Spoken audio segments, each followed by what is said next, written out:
orang yang mabuk semua tasarrufnya jadi. Semua. Bukan hanya menikahkan putrinya, menjual rumahnya, mobilnya walaupun dengan harga Rp1.000 jadi. Ya Habibi ya Muhammad.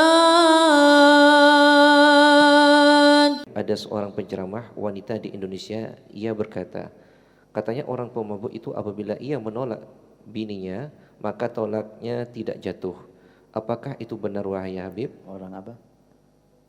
Orang mabuk. Mabuk. Nah, karena setahu ulun yang pernah belajar di kitab Sawawi Jalalain, itu hukumnya jatuh tolak katanya Habib. Alasannya karena itu sebagai alasannya itu bagaimana katanya Habib? Bismillahirrahmanirrahim.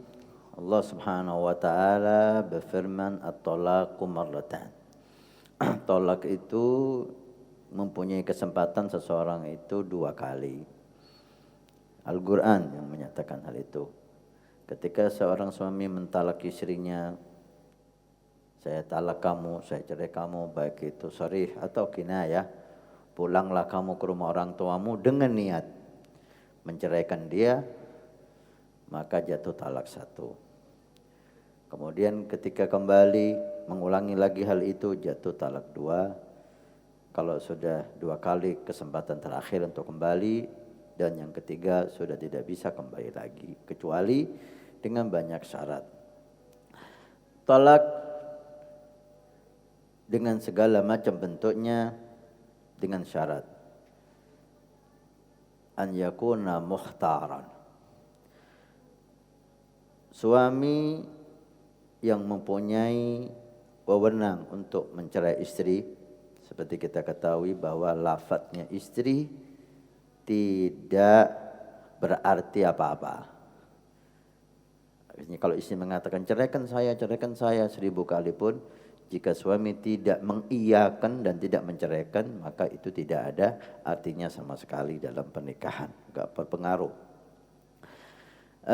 Demikian juga talaknya hakim. Maaf, mungkin pertemuan yang lalu atau beberapa pertemuan yang lalu kita pernah menyinggung bahwa ketika ada masalah suami istri, lari ke hakim si istri, dan si hakim dengan segala permasalahan aduan istri itu menyatakan memvonis talak kepada si suami, dan suami tidak melafadzkan hal itu, yang kita fahami dahulu dari Syekh Ali Jum'ah, kalau kita enggak salah, lafadznya hakim, ketentuan hakim sah. Tapi kita pelajari lagi, dan guru-guru mulia kita, ulama kita mengatakan talaknya hakim menurut syariat tidak sah. Maka harus suami mentalak. Hakim sah mentalak hanya dalam bab li'an, ada bab tersendiri itu. Baik. Kembali kepada permasalahan. Suami yang mencerai istri dengan syarat mukhtaran. Mukhtar tidak dipaksa. Artinya jika si suami dipaksa, ceraikan istrimu, kalau tidak kamu saya bunuh, kalau tidak tanganmu saya potong, dan itu serius yang mengancam, dan bisa dia melaksanakan ancamannya, kemudian si suami mentalak karena takut, hanya dalam kondisi ini talaknya tidak sah. Kalau kondisi selain ini, maka dinyatakan sah apapun keadaannya. Walaupun dia marah. Marah yang dikatakan oleh sebagian ulama tidak sah jika marahnya sampai hilang akalnya. Hampir gila. Marah yang memuncak sehingga dia tidak sadar apa yang dia ucapkan.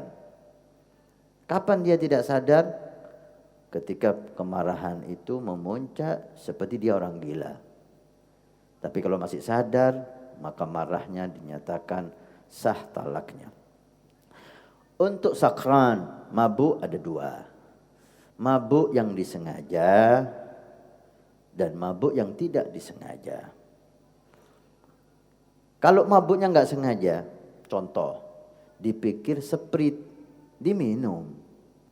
Ternyata itu khamr, sampai dia mabuk, mentalak istrinya. Nah, ini karena mabuknya nggak sengaja, maka tidak jatuh talaknya.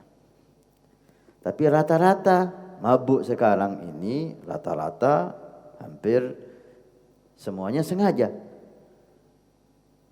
Mabuknya itu disebabkan karena dia sengaja minum minuman keras. Maka orang yang mabuk semua tasarrufnya jadi. Semua. Bukan hanya talak. Bukan hanya menikahkan putrinya. Menjual rumahnya, mobilnya walaupun dengan harga Rp1.000 jadi. Kenapa? Karena uqubatan loh, sebagai sanksi dan teguran bagi dia telah berbuat dosa besar. Sekali lagi, tasarruf, semua tasarruf orang yang mabuk, yang disengaja mabuknya, dikatakan dalam syariat jatuh terjadi. Mentalak isinya ketika mabuk, talak jatuh. Ngawinkan putrinya waktu mabuk, jadi kawin, sah. Menjual rumahnya dengan harga Rp1.000, jadi itu jual beli, sah. Kan gak sadar, memang gak sadar, tapi ini tidak sadarnya disebabkan karena dosa besarnya dia minum khamar. Maka syariat memperketat dan mempersempit untuk dia supaya jauh dari hal yang semacam itu. Ini yang kita dapatkan dan ini yang dikatakan oleh ulama. Apa hukumnya wahai Habib memakan telur cecak dan telur ular katanya Habib? Inna lillahi wa inna ilaihi raji'un. Masih banyak telur. Ada telur ayam kampung, ada telur bebek. Naam. Memang telur sama mani itu lain. Ya. Kalau mani binatang yang najis, maka maninya najis. Binatang yang enggak bisa dimakan, telurnya itu ada pembahasan ulama. Nah, itu buaya enggak boleh dimakan. Penyu ada yang mengatakan enggak boleh dimakan karena hidup di dua alam. Tapi telurnya ada yang mengatakan boleh. Semua binatang yang enggak bisa dimakan, telurnya itu ada pendapat yang memperbolehkan.